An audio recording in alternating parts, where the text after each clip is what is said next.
Alright, let's talk about the road handling and the engine that we have in the new Elantra. We've got a 4-cylinder 2.0 liter direct injection, but the new thing this year is that they're using the Atkinson cycle. The Atkinson cycle type of engine will reduce pumping loss by delaying the close timing of the intake valve in the compression stroke. Therefore, you're going to have a maximization of the expansion ratio. It is the only Atkinson cycle engine combined with multi-port injection in the compact classes, and you're going to see more and more of that, the Atkinson engine system. Lexus is using them, Toyota is using them, the new Tacoma. It's going to give a little bit less power, but it's going to be more efficient on fuel efficiency for those engines. We want, with car manufacturers right now, is lower fuel consumption because there's a lot of regulation coming in and everybody wants to have the car who has the better fuel consumption. So the 2.2 liter, 147 horsepower at 6,200 RPM, and you're gonna get 132 pound-feet of torque at 4,500 RPM. No, it doesn't have a lot of punch. So if you're a performance guy, or if you just like driving, well, you're gonna find that it's not a bad vehicle, but it's not the most performant one right now in the compact segment. But hey, buyer who usually go for the Hyundai Elantra want a car who's affordable, that can do everything well from point A to point B and without a care. And usually they don't care about that, but that's Matt. Matt loves sometimes to have some good acceleration when he needs it. I've got also three different drive mode. I've got an eco mode, and I've got also a sports mode. It doesn't change a lot of things. If I move into the eco mode, sure, the car is going to be less reactive. So I'm going to step in. It takes a little bit more time for the car to react. In sports mode, the major difference that I'm gonna feel is in the steering. The steering will electronically change. It's gonna be more rigid, it's gonna be more firm. And there's a big difference while I choose eco mode.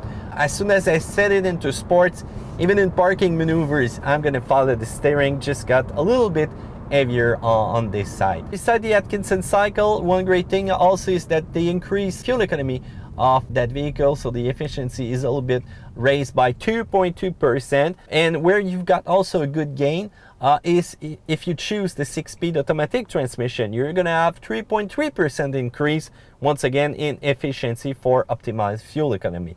If you go for the 6-speed manual, you can do also, but consumption will be a little bit higher on that side. So in the States, they are the lucky one to have another engine choice. It's a little 1.4 liter turbo engine, so it's a Kappa. You've got also a 7-speed transmission to this one, and it's an automated manual transmission that it essentially functions just like an automatic. Other journalists try this car, and from their brief experience, it's ecos, it's a little bit smaller, it's a little bit slow also to respond while accelerating away from a stop or a standstill.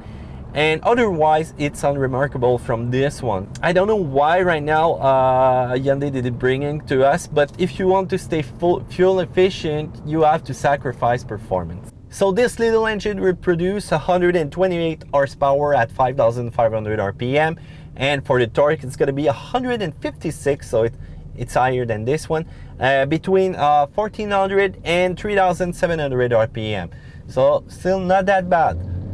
For my acceleration, not too much fun to have. And you can hear also that the motorcycle on the side of me, blind spot monitoring, thank you. You don't hear a lot of engine noise while you're riding the Elantra, so the sound insonorization is not bad. But right now you can hear the motorcycle, but because it's one of those Harley Davidson with modified pipes, that's gonna send some vibration in any car, even if you have the most insulated one. So when we talk about road handling, we're getting close and closer to the Hyundai Sonata, its big sister.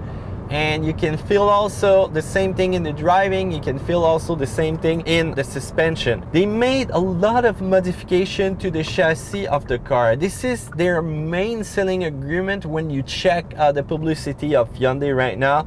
It's lighter than the outgoing model that we have. You can feel it while you're going to be in a curve, or even when you're going to get some bump through the car. So it's now reinforced with 53% advanced eye steel compared with 21% from the previous model, improved stiffness, and you've got also a lower body weight.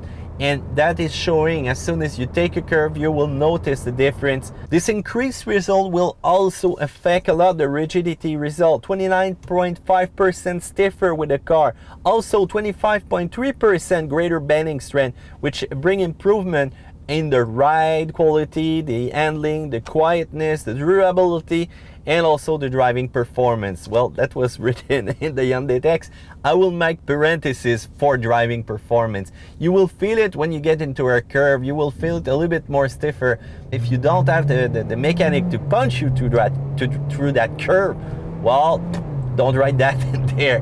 But the buyers don't want that. They want a compact car moving from point A to B, good price, fuel efficient, quiet, space. They want everything, but Matt sometimes like a little bit of performance out of it. So acceleration, when you compare it to the other car on the market, well, it's got slow acceleration. It's not that fast, and it doesn't excite me as much as the other vehicle that are already tried in that compact class. You've got also a suspension movement that when you're gonna get into bumps or curve, even if it's reinforced and even if it's been calibrated for the new chassis, you're gonna feel it sometime moving around. Add a little bit more sporty tire and you will see also the change being made to the driving style immediately when you're gonna get behind a curve. If you go into braking mode, braking, you can feel it to be a little bit spongious. The brake pedal, once again, is not that communicative. So when you're gonna step on it, get prepared. Sometimes it will go deep on this one. And the brakes are not gonna be the same if you go with the base model or the most fully equipped one. Because guess what? You still got drum in the rear when you choose the base model. So it's been a long time since I saw drum on a car. But hey, drums, you don't care about maintenance. You do that once in even a few years cleaning those. But when you get to this, 280 millimeter in front, 203 millimeters in the rear. The direction, besides when you're gonna move into sports mode, it doesn't once again communicate the roads like it should. I don't know if it's tire related or it's just the way it's been meant. The electric direction of Hyundai used to have a little button where you could select the mode that you wanted the steering wheel to feel, and right now this is drive mode that's going to change that. So always use normal mode. When I get into eco mode, it's a little bit too different, and when I'm into sports, if I get in a parking, or I don't know, I need to do a city maneuvers for parallel parking, let's say, you will feel it a lot heavier. So the major change is there for the steering. Also, the engineer also reduced the aperture size in front of the dash panel by 25%.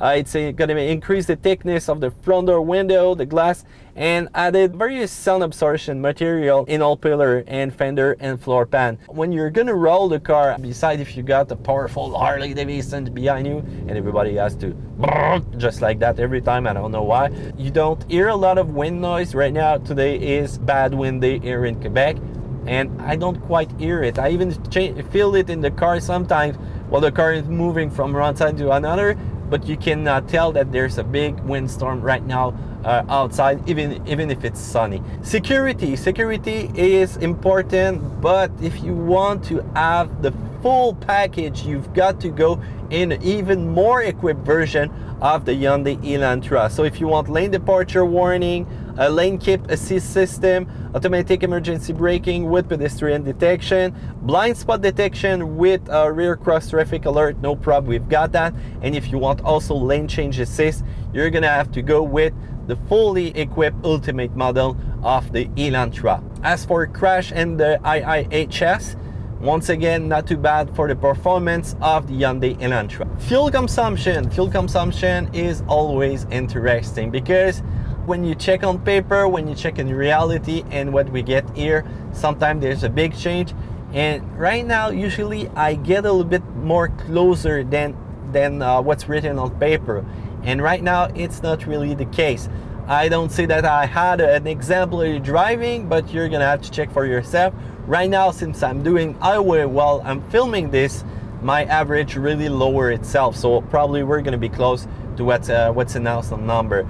So if you go in, well, there's a big difference also between manual and automated transmission. Let's go with manual 6-speed. So in town, 9.1. That's nearly what I did get around here, but I've got the 6-speed auto. So 6.6 on the road, and a combination of 8.0. If you go with the automatic transmission, the 6-speed also, 8.3 into town, 6.4 on the highway, and a combine of 7.4.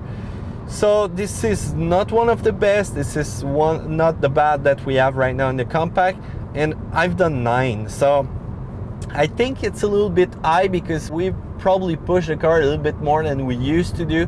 And also when I tested the car, I spent my time into sports mode rather than eco mode. So it probably made a big difference to my fuel consumption right now. But hey, I know a lot of you guys already buy the car. Tell me what's your fuel consumption, and we're gonna be able to share it with the others that are looking that video to make the perfect choice for the car that they want, if that's important for you.